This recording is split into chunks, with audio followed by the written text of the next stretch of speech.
Hello, everyone, and welcome back to the Covenant Cast. I'm Zach. And I'm Steven. And I'm Robert. And today, we're talking about L5R prizes.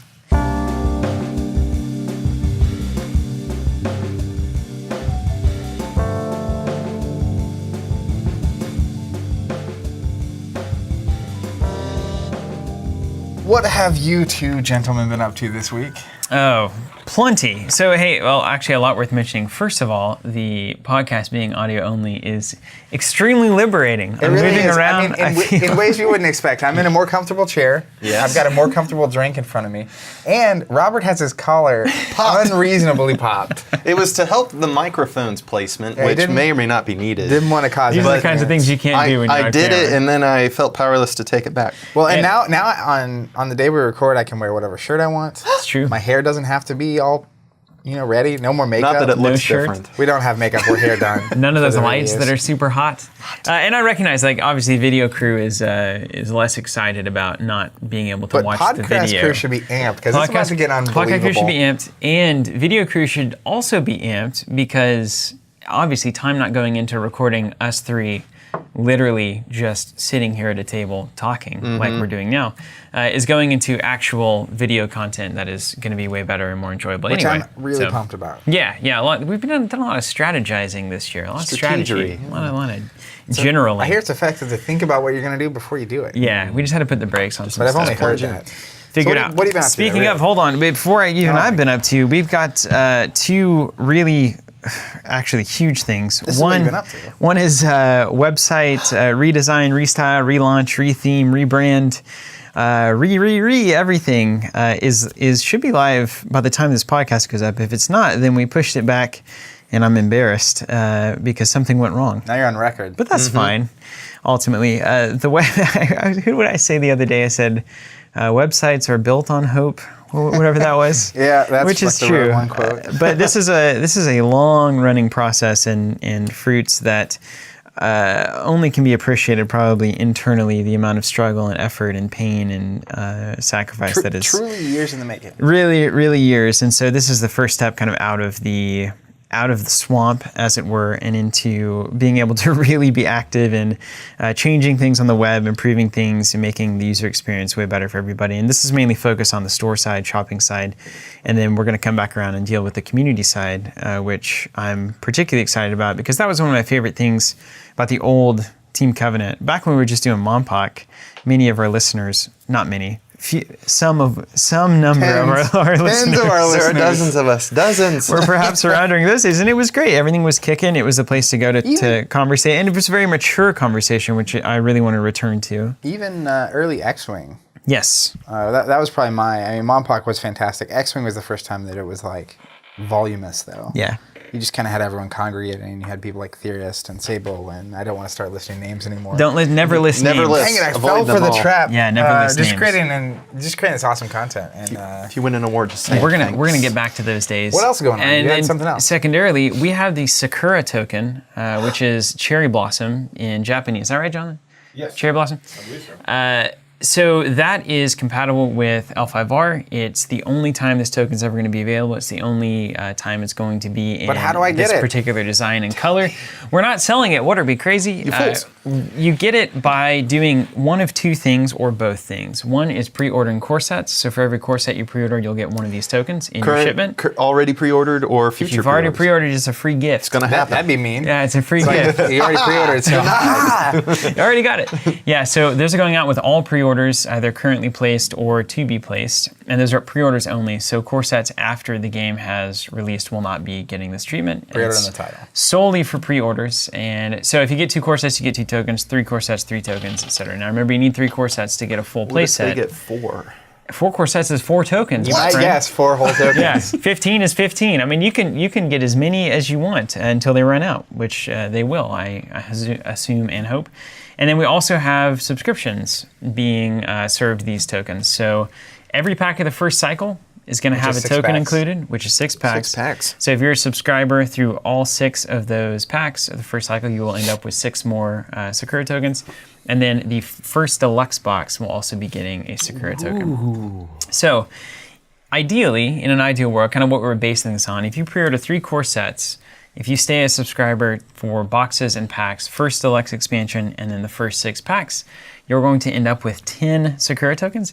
They're double-sided, so that ends up with 20-ish fates that you can manipulate, and we think that should be enough.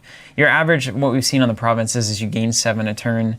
You'll have a couple on characters, and then they'll go away and come back. So I think that'll be plenty of fate to serve things. And if you're the kind of player that tends to have a stack of resources when you're playing, because like that's the kind of game you play. Stacks. You know, just think about, I don't know, getting double subscriptions or whatever you want. Yeah, you know, double, triple, who knows? I love the acrylic tokens that are on the white acrylic with a colored paint fill. It's my favorite theme. It's very sharp. It's got that scarlet red paint fill. We've got a video up, so if you guys are interested in that, you can check that out. And then other than that, you don't need to do anything. Just pre-order core sets or subscribe, and it'll happen automatically. You don't have to worry about stuff. Checks in the mail. Yeah, it's great. So check that token out. I really love it too. We had the inverse design. Jonathan was really just next level on it, making it look like a fan, like the inverted front. It looks like a fan if you kind of do like the unfocus of the eyes, which is really, really cool. And I think the back looks like a Princess Mononoke mask, although that was unintentional. It just happened. It just happened. Magic. Which is Magic happens when you get in there. See what you want to see. And then aside from work stuff, I went to the lake this weekend and swam and drank some Rolling Rock. Is that a beer? Is this PG still? Can I talk about beer on this? You know how they can't show you drinking a beer in commercials? Do you know that? Yeah. Isn't that crazy? Man, you can talk about beer. Yeah, I sure can. Burr. I think Rolling Rock is a fine beer. It's extra pale lager, like nothing else I've ever experienced. Fine. Extra what a word. It's extra pale. It's designed for the lake. But it was great. We relaxed and talked about Jonathan's move forward on the land. I'm sure he'll give you some updates. On his next cast episode. On the next cast, yeah. It should be back soon. So that's me. Very cool. What about old Rojo? Let me think. I want to say, that's the answer. Nothing particularly notable, just standard ins and outs and what have yous. However, I will share a personal anecdote, which is part of my life in the summer months, which is noting how much I really hate this season. It's so hot here. It is. Just so we're aware. An oppressive season that I do not enjoy. And to kind of pass the time and shore up my mental fortitude, I go to websites like Date and Time or timeanddate.com, one of the two. And you can like plug in your zip code and it will show with a graph and a table the progression of how much daylight there is every given day where you're living and how it's changing as the sun makes its southward retreat as we approach fall and winter.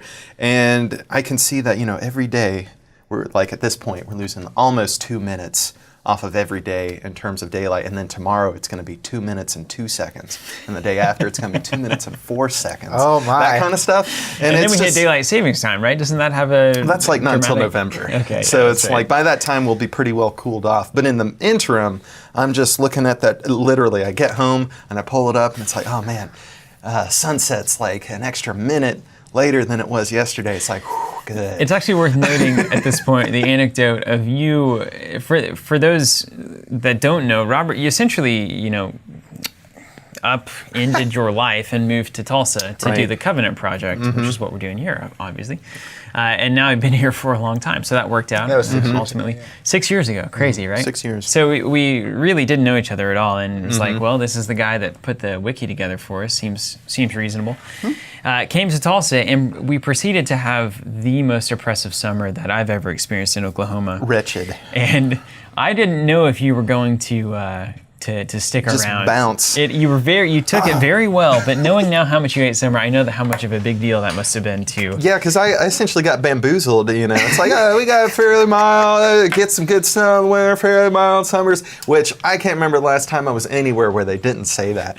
And turns out that was like one of the hottest summers on record with, all but 30 consecutive days of triple-digit temperatures. Yeah, it was crazy. It was awful. Me and John lived together. We had it at 80. 85. And we basically just haven't had snow since. Yeah, we've had a lack. I remember as a kid, it was just a good snow. The year before was Snowmageddon. I was like, snow days and all sorts of stuff. Yeah. What about you, Zach?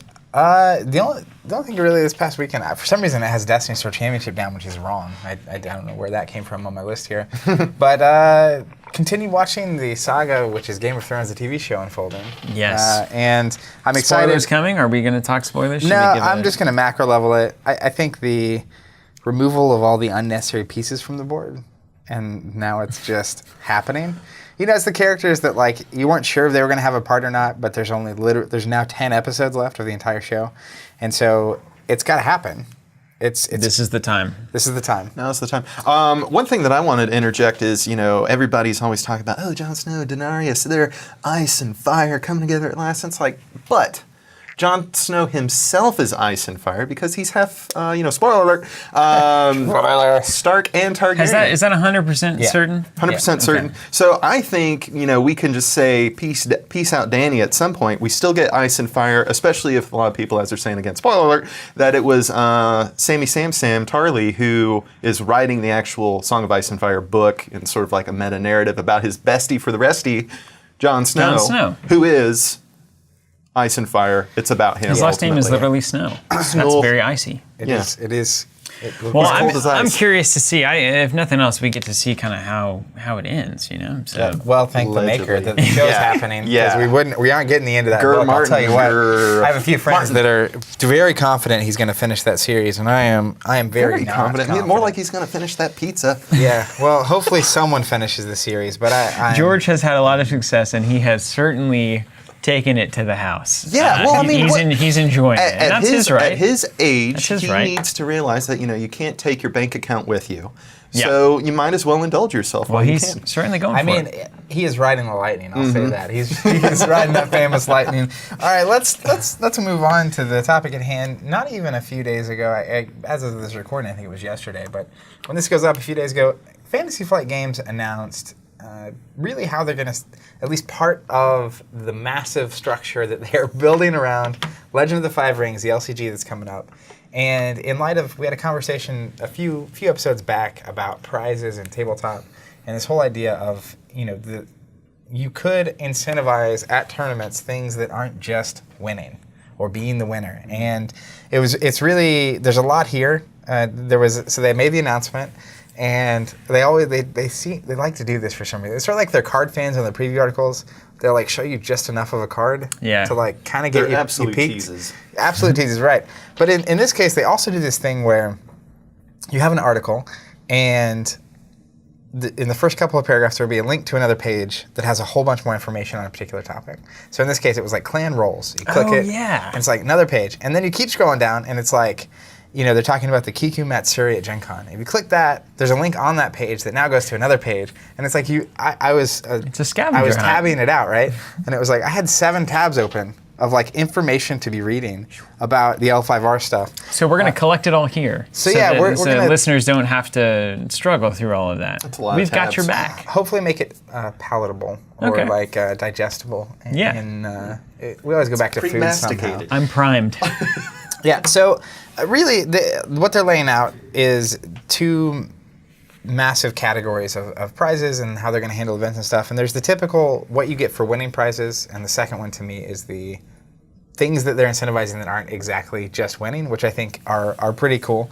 So just going to kind of start to run down this. The first thing introduced is clan roles. And so if you're unfamiliar with L5R, Legend of the Five Rings is based in Rokugan.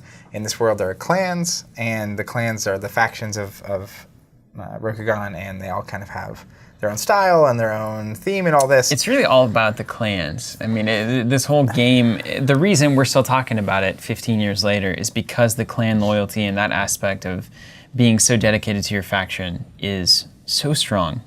Like we had a comment on YouTube, guy that had a Dragon Clan or a Phoenix Clan tattoo, and then had named a couple of his kids after Phoenix Clan people. Like, it's a real deal. It's real. And in L5R history, they very much allowed the community to play a role in the story and the direction of the entire game, where, winning a tournament might let you make a major story decision. Or if your clan did well, and I remember hearing about, and this blew my mind, if a clan started getting underplayed too much, in the story, they literally might be killed off and removed from the game. Yeah. It's just like, this clan is fading. Like they're. Can you imagine if we did that with like Game of Thrones or Netrunner or something?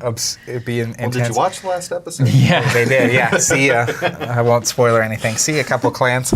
But so Gen Con, they're having a crazy amount of things. So they have the Thursday event, which is called the Kiku Matsuri. They're having this big launch event. People get a core set for playing. It's very casual focused. They have actually extra minutes built into the first round. and a little extra for the second, and less for the third, and then by like the fourth or fifth round, they're back to like normal. So you have this event, and the first thing I want to get to and loop back around to is these clan roles. The Friday event, they're actually having a more formalized tournament. And at the end of Swiss, I think it's 7 rounds, the 2 top players from each clan get the title of Hatamoto, which we'll come back to later. But the top performing player, this is one of the coolest things that a game has done with the prize. The top performing player of each clan after the tournament's over gets, starting with the highest ranked player. So the winner, let's say Steven is the Lion Clan, he wins. He gets to choose one of 10 roles for his clan. And there are 5 keeper roles and 5 seeker roles. Wait, is this Harry Potter? This is Harry Potter.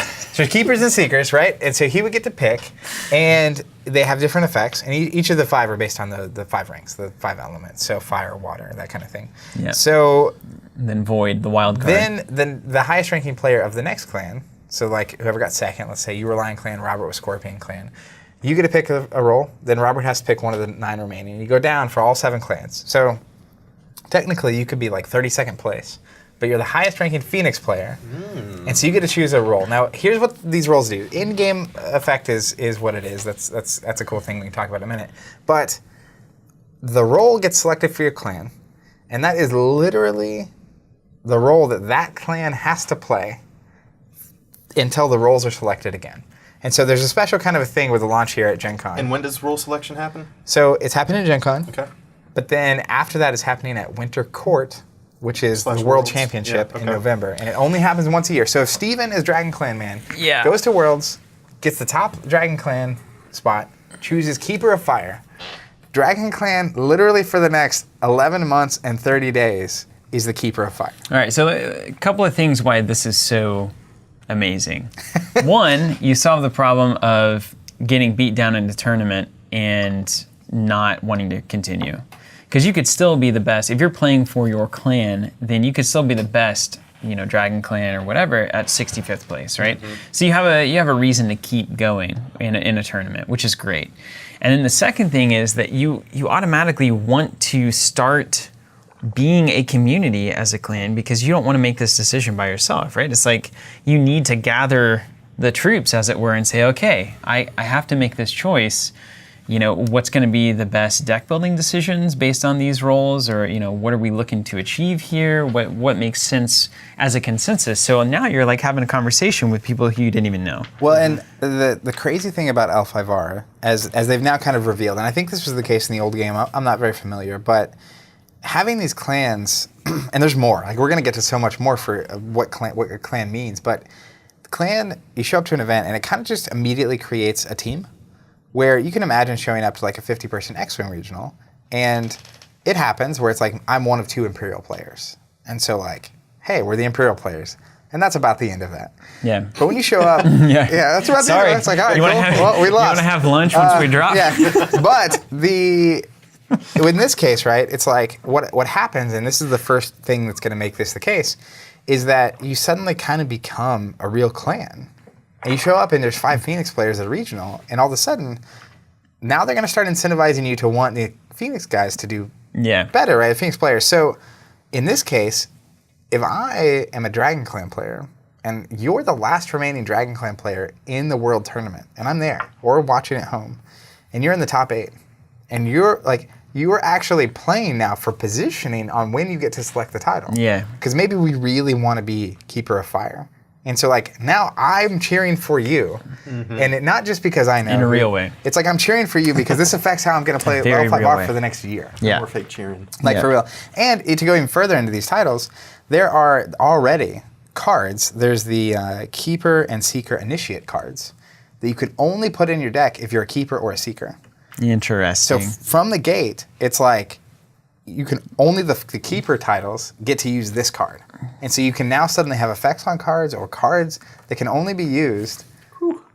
That sounds pretty hot. Which is crazy town. If you ask me. Yeah, I mean, this is just classic game theory. This is just learning the reality of how gamifying something actually works.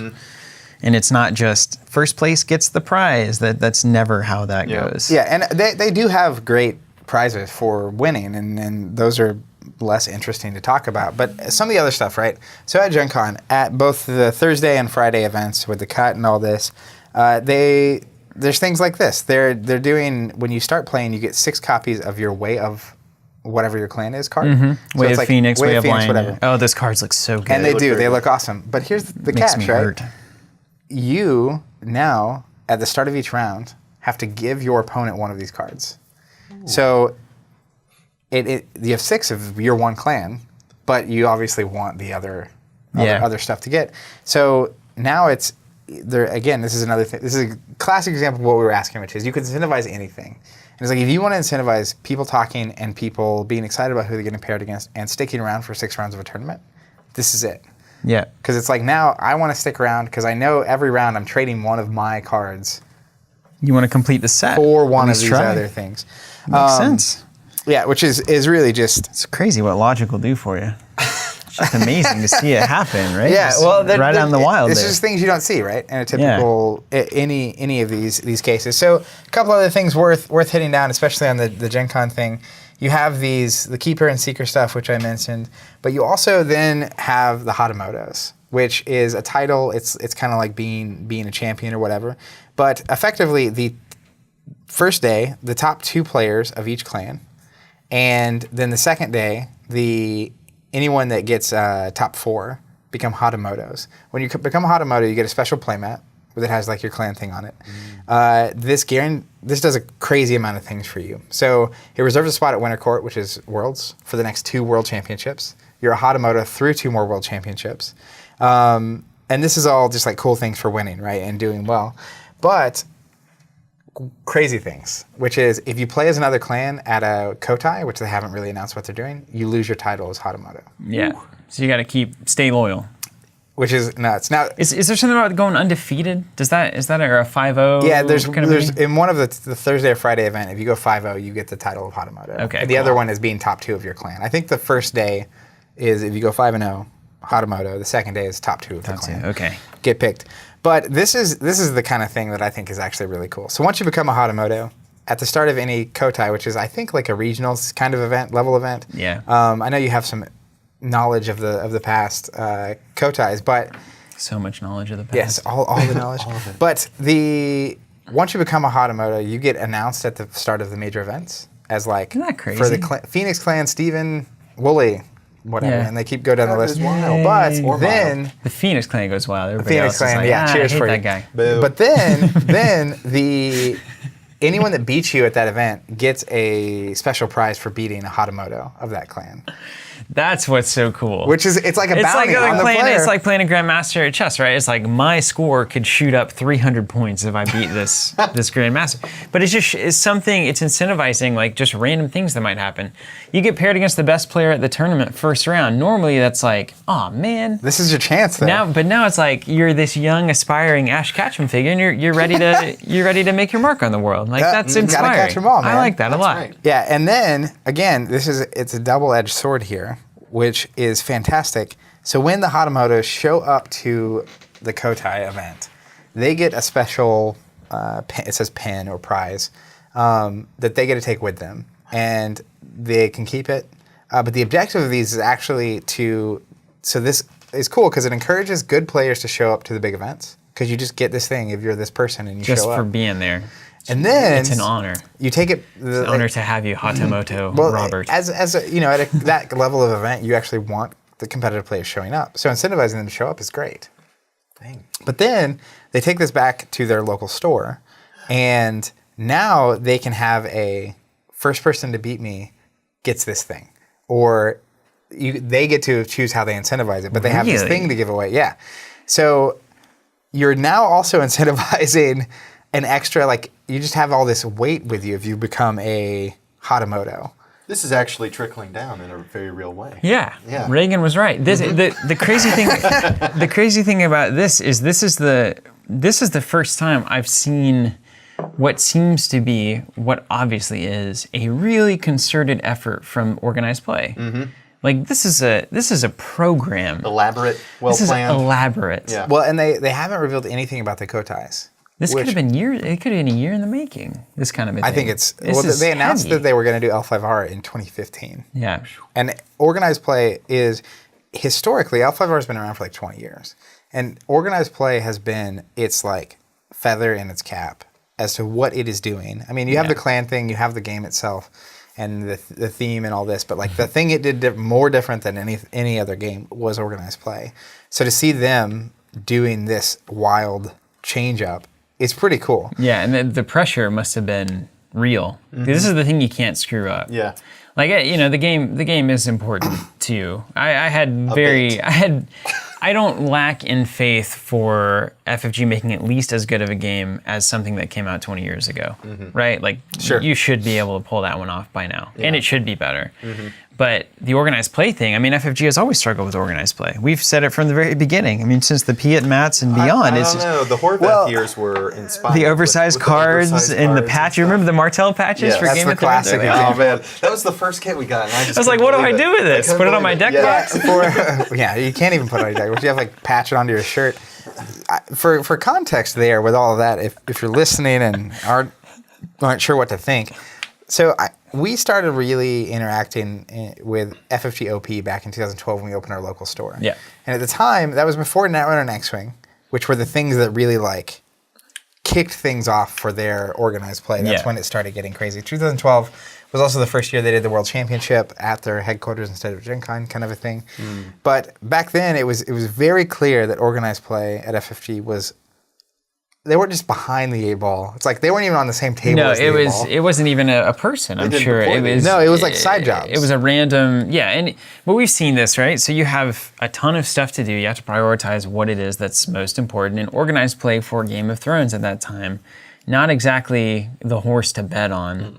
I think especially with X-Wing and Netrunner in development, you know at that point, so you're kind of like, these patches are 30 cents each. So, it's just, someone's doing a job that's not really a job. They don't have time or. But anyways, we've seen that kind of evolve and grow in an actual department and people being brought on. And I don't think L5R would have been possible without that. But you also look at what happened. This is also very relevant to just kind of general business. Is what happened was organized play got a system put into place. Playmats, et cetera, et cetera. This is what we do. Here are what the kits look like. We launch them with every new game, and then that's it. And so you've had this system running for organized play that is now ready for a little bit of a refresher, and then in comes L5R, which is a totally new direction, a very concerted effort that you can now invest in rather than just having it systematized and having a couple of buttons to press. It's actually cultivating a meta in its own right. Yeah, and that's isn't that nuts? Isn't it? It's crazy. Isn't it? The game of the game, right? And I think that's the thing we haven't even touched on yet, which is probably the most notable big level thing. Well, why did we wait? Well, you got to build into these things. You know what I mean? Which is the Hatamotos from the first day, from the Kiku Matsuri, which are the You're doing a good job. I'm trying. Which are the 5-0 players of the Thursday at Gen Con all get this title, which is cool. But those players then immediately get together and vote on the first story decision. So those players are going to get to make a story level choice and affect the lore and story and direction of the L5R universe. So this is a good time to actually mention where L5R was in the past. So we have Grant Huddleston, who was an old friend of ours and player at our old store. He moved down to Texas, also known as Hollywood.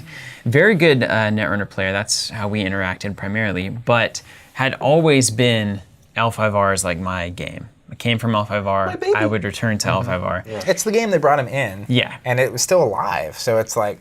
And he loved it, and he was amped to hear that L5R was coming back. So I asked him some questions about how the old prize structures worked. So I'll read you kind of the highlights. But basically, they would have storyline tournaments, and there would be big story decisions that would be made based on who won and how they won and those kinds of things. Sure. So one of the key problems with that is that, as we've heard, the RPG community, which is also very strong with L5R, and the card game community started, right? was very much kind of at odds with each other because the RPG community was having to deal with all these insane storylines that the CCG people were throwing in. Our old buddy Spags, who was, he called it the Enclave or something. I can't remember. I was talking to him on Facebook about how he had a group and their whole mission was to essentially be the villains of the thing. And really, they were very good players and they affected the storyline in very bizarre ways, killed off clans and that kind of thing. Villains on a meta level. Very much a meta which is level. like villains of the game of the game. Yes. Which is winning a tournament. Killing the favorite champions, that kind of stuff. I didn't even think about it until just now, which is the reality of, will we see a player playing in a clan with the intent of doing well to choose a title that clan doesn't actually want? Yeah, that'd be nice. Like a good player could, sneak into Phoenix Clan, do well as Phoenix, and choose Water, and it's just like bad for them. Yeah, there's no telling. We've got a whole new game going on. It's like diplomacy. So he said, I'll quote him here: "With so much control over the plot in the hands of the players, some very ridiculous things could happen. There were also certain player factions that would just power game to win tournaments to put their influence in, which was typically screwing everyone over and trying to corrupt everything."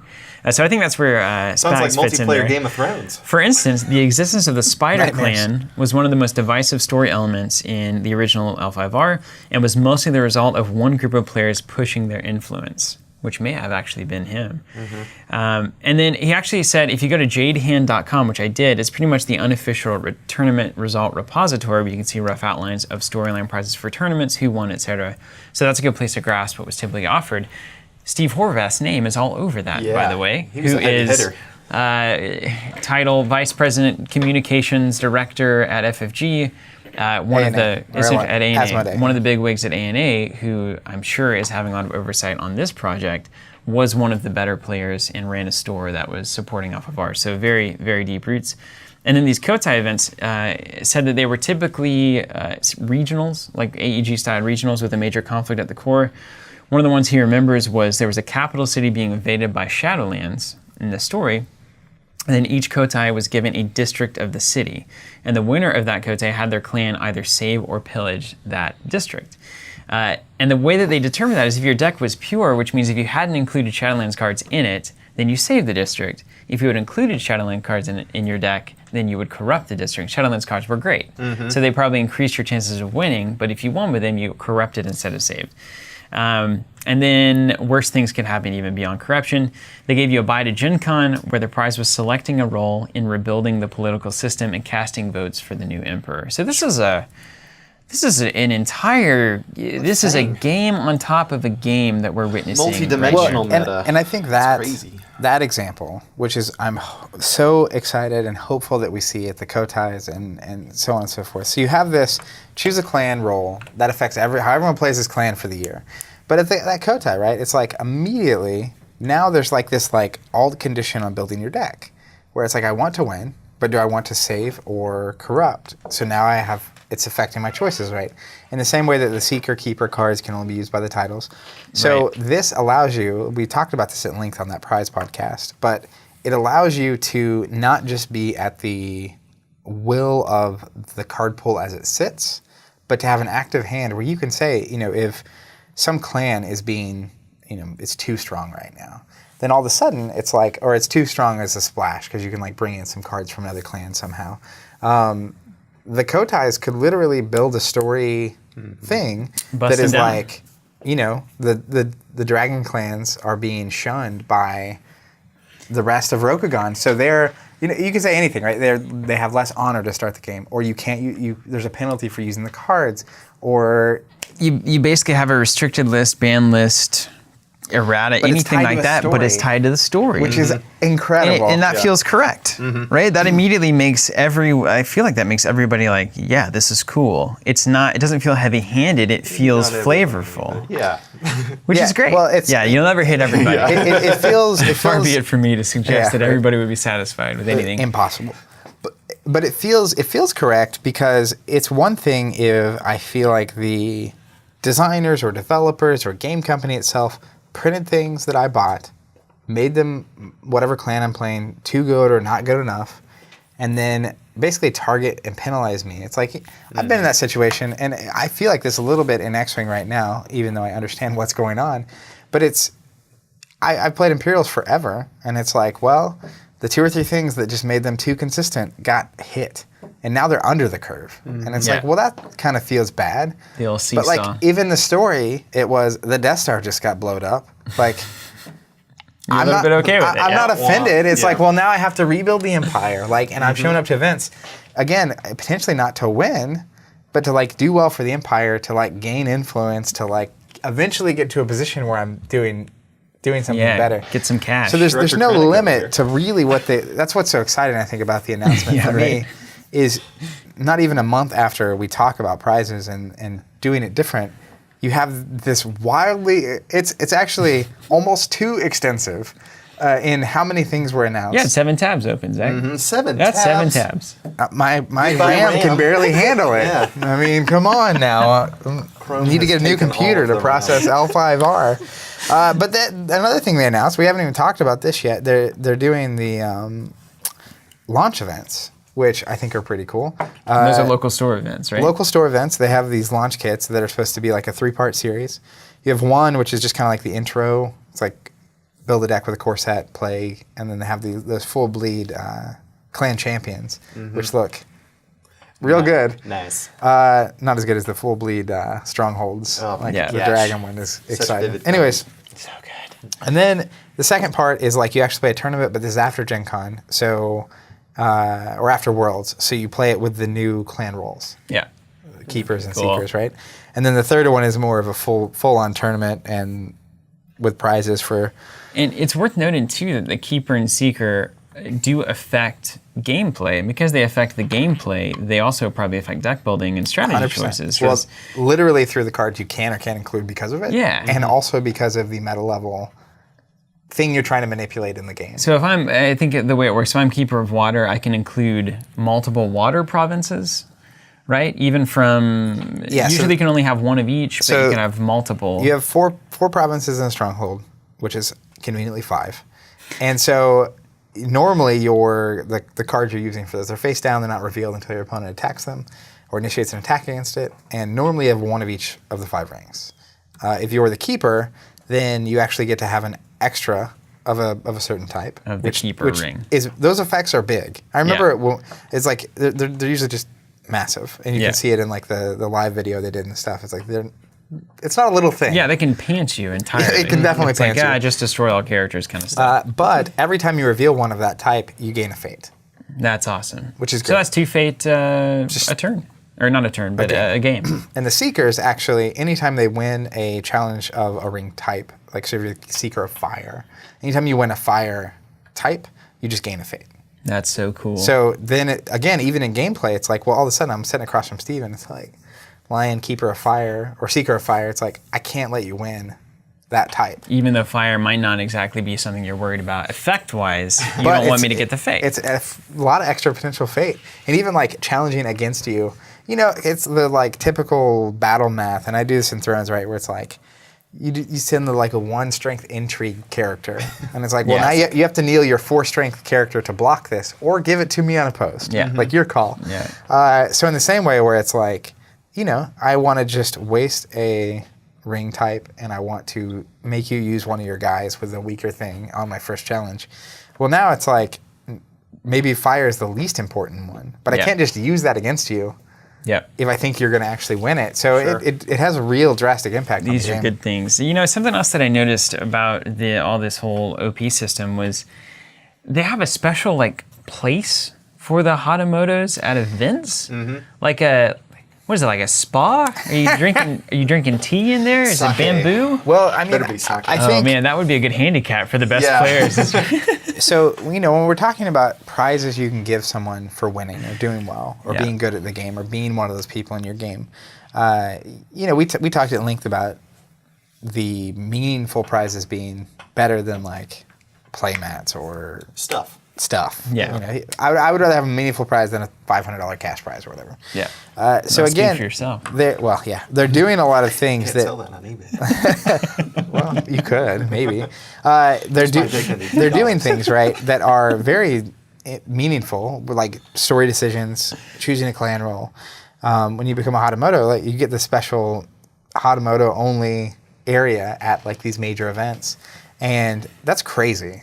That's really one of the like crazier ones. I don't know how that looks. How amazing is pretty that? great. Like that's really cool. Well, What if there's like pizza in there? Ooh, I mean, you Get some hot and ready's? You Yeah. can imagine at at a world championship, it's like this is the Hatamoto Club room. It's And you like, can get out of all the noise and maybe the biggest craziness. advantage. And you can sit in there. talk clan politics when Yeah. you go in there. It's like all Yeah. the Hatamotos can really hash it out. They also, speaking of Hatamotos and things they're doing like that, they also announced the Hall of Honor, which is like an online showcasing of all the Hatamotos for all the clans with much needed. player profiles. Again, coming back to this recognition being the That's thing the those main players reason are after. we all play, right? Like nobody's playing this so. I think that's why the people that are trying to win.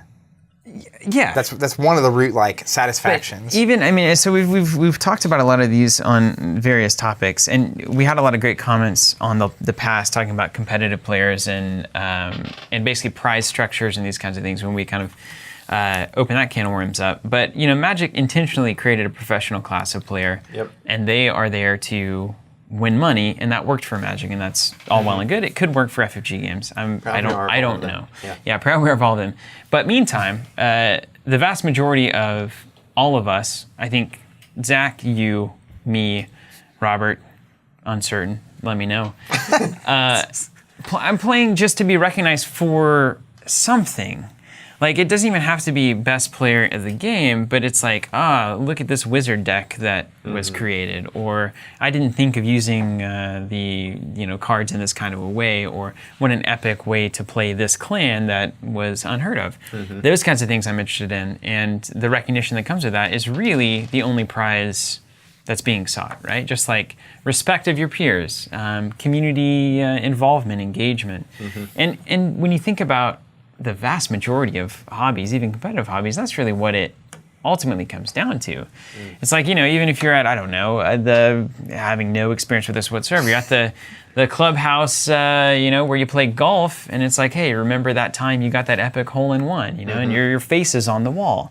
Remember that time you went to the restaurant and ate 600 pounds of hamburgers? I was going to say the pizza contest. A lot of these things are all about recognition, and that can be very meaningful. So I'm glad to see it really going that direction, and a Hall of Honor is a good start just to get your face somewhere like that. That feels cool. Yeah, and I think, kind of touching on that idea for a minute, there's a lot of reasons people show up to an event to play, and it's not just... I think inherently most people would like to win most of the time when they play. I think everybody is trying to win when they play a game. That has to be. It's better than losing. That has to be a given. The game is otherwise already, it's not a game, right? But the truth is, right? You have players that very much the reason they're playing is for recognition. It's like they want to win the title because then they'll be the world champion, or they want to play Wizard and do it when people thought they couldn't. Or just beat a good player, right? But sometimes that's enough too. Also, this is where I was going to say is there's a whole cast of people, and I think I very much want to personally, when I go to big tournaments, do things people weren't expecting. Like that, for whatever reason, that's just built into my psyche. Oh yeah, it is. But also, I think the other part for me is going to a big event or a competitive event or a world championship, putting my skills at this game and deck building and everything to the test against the other best players is a part of that. So the cool part of this is that the more significant you make, and significant being the choice word, the prizes, and the importance of the winning and the choosing the clan title and the roles and all of this that aren't just being the champion, but all of the other things going on, the quality of the players attending should also go up in scale. And the seriousness of each match becomes higher because it's not just that one game meant I didn't make the cut. It means that my clan is now 7th choice on the clans and not 3rd choice. But anyways, so for all the reasons, this whole structure is being built to incentivize people to be good, people to show up, the best people to show up, the best people to keep playing. Even the Hatamotos getting a guaranteed spot at Worlds means that it's not just random chance deciding who gets to show up. And at the same time, it's doing the opposite direction too. I mean, it's incentivizing casual attendance by giving the opportunity to beat a Hatamoto, giving the opportunity to be the best in your clan, or, as we have not mentioned yet, alternate alternate things that are important during a game that isn't just winning. Like what we saw the thing where the clan that collects the most honor during a tournament, regardless of win or loss, gets something. They're doing, this is where I was exactly, I wrote this down to go to this next, but they're doing at Gen Con, the winner of each game reports how much honor they had at the end of the game. And then at the end of Swiss, they're going to average out each clan's honor across the whole tournament. And anyone who finishes the tournament and played as that clan, whatever clan that was most honorable, gets medal honor, like coins. Unbelievable. For the whole clan. It's so perfect. For the whole clan. It makes The me, whole clan. It makes me Holy hurt smokes. Team sports. how great that is. That's awesome. And this is immediately where I am just amped. That is exactly the kind of thing I hope they press into at Kotais, at Worlds, at everything, where it's like, if I go to Worlds and there's 500 people, and I'm one of 35 Phoenix players, or whatever clan it is, and we as a clan... At Winter Court, sorry. It is cooler when you say Winter Court. If we as a clan are aiming to be the most honorable, and that's like our goal is to do well, we want to do well, but not at the cost of honor. Yeah. That is fantastic. I can't... Hello, Cranes. You're going to have the clan politics say, listen, we don't care about winning today. Mm-hmm. All that we're in this for is get the most honor possible. And then even then, you're 68th player, and it's like, I'm still the best from my clan. What? We get to choose a title, Yeah, and we all get these we're good. coins. Let's go to dinner after. Let's go to St. Elmo's. But that is... I am hopeful, and they haven't really... Different expectations. Yeah, right. they haven't announced how they're doing the Kotais, which I'm excited to see.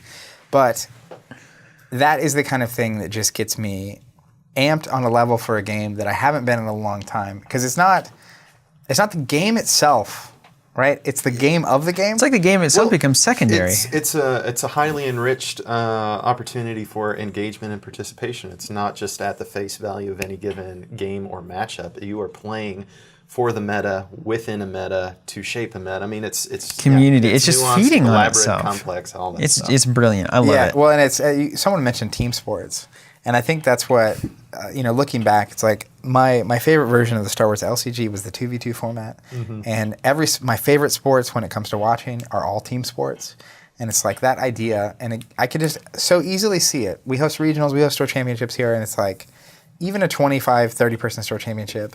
You have your 4 or 5 players from this clan, your 10 from this clan, your 2 from this clan, and you immediately have teams. Yeah. Like at the start of an event, it's like there's people I want to do well. There's people we're on a mission together. And even I can imagine being at one of these Kotais and it's like, well, of all the Hatamotos they announced, there's only 1 Phoenix. And then there's 10 Lions and 8 of this and whatever. And then it's like, well, the odds of Phoenix winning this tournament are Low. But then we do it, right? Yeah. It's like these four people and one of our guys wins. It's like, that is incredible. It's great stories. It's blurring the lines between competitive and cooperative gameplay. The cooperative isn't really within the game itself, but in the meta at large, it most definitely is. We're It's like what's trying your to achieve an motivation? objective together. Why are you here? This is so good. Yeah, it really is. So essentially, TLDR, like this is, I think, very impressive. This goes to me beyond the expectation that I had for sustaining the same kind of organized play focus, and actually takes it a little bit farther than I was expecting in a very surprisingly joyous way. Joy. Yeah, and I think it leaves the door open for so much more. Even when we're talking about the clan with the most honor gets this special thing. At any given tournament, they could turn that any direction they want, right? Right then, you're incentivizing honor. That's the thing you're trying to get. But if all of a sudden it's like, I don't even know, some other stat in the game that you're Collect the trying to most incentivize, fate. You could be trying to like the Shadowland fund thing a earlier, rebuild. right? Yeah. It's like, when you win, tell me how many Shadowland cards are in your deck. Sure. And the people that win with the least Shadowland cards, the clan, are going to get this thing. Or make this, as a clan, you get a vote on this story decision. It's like, These are great things. Sounds pretty awesome. So can we close it up with a question, which is, can this now be a motivation for other game lines? Can we move into organized play now? I will say what I think we're thinking initially. Star Wars, unlikely. Just because of all the filters that undoubtedly Lucasfilm, Disney has to put on everything. They have such control of what happens and what goes out that's probably not even worth the effort, even though that is probably their biggest game lines right now. But if you look at games like Netrunner, they have full control over Android, all the art assets, everything like that. Similar kind of things. You've got factions, identities, whatnot. Game of Thrones, I think they have a tremendous amount of control on Game of Thrones. You've got your clans there, if you will, your houses, and how that might affect things.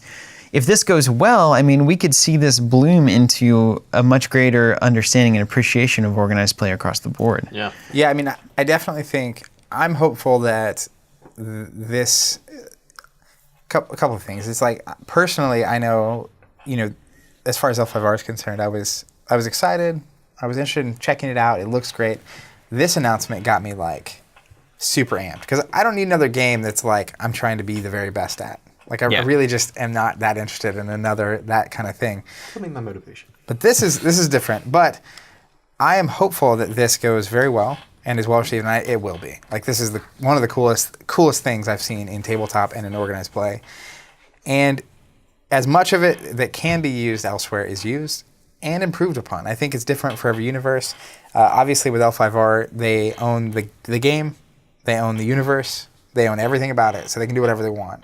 And for any game that is that way, they can do that, right? Yeah. Anyone can do that. Any company that makes any game can do that. But again, there are challenges with a license or with really any of that kind of A thing. lot of challenges. Yeah. A lot of challenges. It's true. I have a lot of hope for Netrunner. Just including like you get a program that only you can have. You get like access to tech that nobody else. It'd be crazy. Imagine a company Netrunner like built on hope? Netrunner is built on hope. It's like about to rotate. Wayland discovers the 6 years some later. technology, and it's like Wayland players get this now. Yeah. It's right there. All it needs is done. All it needs, well, it's a lot of work. I mean, this is a big orchestrated. All it needs is doing. Orchestrated thing. All right. Just do it. On to question time. If you're unfamiliar, you can use hashtag AskCovenant on Twitter, Instagram, YouTube, Facebook. Yep. think that's it. Anywhere hashtags are accepted. You can even throw one. You can throw one wherever you can find it to throw. And we'll maybe find it. We might find Anyways, it. hashtag AskCovenant. We'll answer your questions on the show. Of course, before we have questions, we always have answers. You always we at asked least you do questions. one answer, yeah. So last week we had Luke Crane on, and we asked what your favorite thing you've ever backed on Kickstarter was. Alan Jones on YouTube said this. The best thing I've ever backed on Kickstarter was Epic PvP from Fun to 11 Games. I say that because they had the very first tournament for it following Gen Con 2016. That's thanks to my wife asking to constantly play the game, I was able to win the tournament from all the experience I had accumulated. I'm looking forward to the sequel coming out soon. As far as the game itself, it has an interesting system for cards used as attack and then defense. Yeah, it's pretty cool. You kickstart a game, you play it with friends and family, you go to the first tournament and you win. And you win. What a great! I mean, that's exactly what you want, right? Cinderella story right there. 100%. I always love that. Have you played too. Epic at all? I played a couple times. The local Matt Garrett was a big fan of Epic. Cool. So it's a crazy game. It's one of those nothing's broken because everything's broken. Ooh, yeah, that can go right or wrong. And, well, you know, we. Well, yeah, no more on that. if one of those planks is not holding, like if the nothing broken ship or goes the everything kaboom. broken, Yeah, it's like a nuclear bomb. A lot of energy there. All right, first question from Rowan. Yeah, Rowan. Rowan Gavin on YouTube. Now that you've designed a game, that's us. We did that on a past episode. Yeah, 'cause we're crazy. if you want to call it Now that. that you've designed a game starting from a theme, I wonder if it would be possible to reverse engineer the mechanics to a different theme as a theoretical exercise. Basically, is it possible to start with the mechanics and then apply a theme? Yes. Absolutely. I think this probably happens. Some of the designers we've talked to, I know, have said this, where they had this idea for a mechanic, and then that created a game. Mm-hmm. Yeah. Because they Eric wanted to Lang explore. seems to say that a lot. Yeah, he said that about the Star Wars LCG in an interview. I think that the objective pod set building system? system, the objective set system, and who knows what it looked like before, and then it was adapted to Star Wars, and then there you have it. But I have to imagine this has got to be true, that a designer sometimes would have a theme, design a game around that theme, and then say, wait a minute, if we put this other theme on, it actually fits better. I'll bet that happens a lot. Yeah. And I would have to say that if we're thinking about the grill game that we did, where you're drafting things and you have the thing, there's got to be any number of themes that you could throw onto that make it actually reasonable. I mean, I think just immediately thinking about like the space race. So instead of building menu and stuff. It's like we're building rocket ships. A to get to the spaceship moon. or a robot. With different countries, with different whatever. Robot. And so on and so forth. You can go down. But I think the answer is absolutely yes. And could you do Destiny, for instance, for other themes? That's Like, something people talk about a lot. For sure. They Of course. really want a man. Thrones Destiny. Lord of the Rings, No, please. yeah, Lord of the Rings, please. That's right. We need a competitive. We don't need it, but we could take We a would competitive take it Lord of the like Rings that. game. Are you kidding me? I could have Aragorn. Those and- elves are going And, to you wreck know, everything. Like the 28-point Palpatine, you'd have the 30-point Sauron. Yeah, Just a beast. yeah, Yeah, and then you have the hobbits that all cost like 8 points. yeah. Just The run all of them. Ewoks of the universe. That's right. Yeah. They're more useful than Ewoks. I'm going to deploy this. All right. I think it's Kaya Morgulis. Second question from YouTube. Does that mean something in the language of Thrones? Or whatever that is, Roman? Yeah, like all men must die. No, Valar Valar Morghulis. Morghulis. So is there a Kaya Morgulis, or is this a name? I guess it would mean Morghulis must die. Yeah, because So Kaya must die. Valar Dohaeris is all men. men must serve. Yeah. Jonathan, can you look up Kaya, K-A-I-Y-A? And while Anyway, he's go doing ahead, that, yeah. question: how do you think a company could successfully market a folk game? Where are the borders of the folk genre as it? Urban Dictionary meaning? How much complexity are Yeah, theme communities how before it PG loses is the folk feeling? definition? From the Japanese language, meaning forgiveness. So forgiveness must die? Is that Forgiveness must die. K-A-I-Y-A? Yeah, that's it. You did it. Right there Wow, John spelled it. it is. I like the idea of forgiveness must die. That's That is pretty bleak. hilarious. Yeah. And that is perfect. Yeah, must So, be a nihilist. How Must would be you market exhausting. a folk game? Oh, that's somewhat difficult. I think that the key is replayability. Number one factor for like actually like marketing planks of a thing like this. I would say like, quit wasting your time on legacy games, which can only be played through once. This is a game that is timeless. It can be played by any. Went straight for the throat. Well, I'm there. just trying to think as a marketer, anybody can play it. It's simple to approach. You don't have to be deep into board games to understand what's going on here. It's similar like checkers or anything else. You can rope in anybody to do it, and it's timeless. I think that's the key thing you'd want to say about it. Like, I mean, all the different flavors and shticks that they throw on Monopoly, which is effectively a folk game at this point. By the way, I looked up for this the definition of folk game. Mm-hmm. I thought we made that up. No, I just called it a folk game. Folk game definition. Definition. There's Does some that have to be a passage to it. cultural context to it? So it is typically a child's game that is played with like a made-up child's game. Like a technical folk game would be like wall ball, or like Oh man. or like no, that's not right at all. whatever it is. It's like very simple, Yeah. and like something you could make up without having like proper. Okay, so Things. it's like you just kind of make up the rules. I don't know. Like when I think of like Moncala So like and chess, Monopoly. there's some sophistication to it. Yeah, Monopoly, the wall ball of I mean, board I games. think folk tabletop games. If you're fast, could you're say better. Is that? But even Moncala, it's more of like a legendary game, or like a. There's probably a word that should be used for these like old Classic. historic games. Yeah, but A bar game. the mechanics of Moncala are such that even if it had just launched tomorrow, it would be a certain type of game, regardless of its reputation or cultural. Yeah. Anyway, there's something there. Here, to answer my answer to this question, how would I market? think I about think from what I've seen of quote unquote folk games, how we're defining it, which is that kind of a game, the ones that seem to do the best are. It's not really a marketing thing as much as like a product packaging thing. Yeah. Like I think about even something like Love Letter, which is just a very appealing, so portable. appealing package, right? Like you're drawn to it, and Does then it's come in like that little baggie. a little like red velvet Little looking felt thing. baggie, yeah. So I think that's spin. even when I think about $10. Swords and Strongholds. Oh yeah. Just when you see it, it's like very well presented and nice, and like it's enough to. You would almost buy it not knowing what the game does. Yeah. Or The you game would. is incredible. If anyone is listening and not owning a copy of Swords and Strongholds, please buy it. We don't even sell it. It is the That's not even a pitch. I That's don't just even a- know. Yeah, I that's don't just even a know. straight call. Luke, It's just worth your time. It's hard to get a hold of Luke's stuff, but you got to do this game. It's very straightforward. I think it's one of the singular best gaming experiences from a mechanical perspective that I have had. It is very fun. I could play it for years. There's nothing to be taken away here. No. It is simple in tangible Perfect. form, yeah, in the physical. perfect All game. right, question for you listening, which is, if you're going to play L5R, what clan are you going to play? Until next time, keep playing.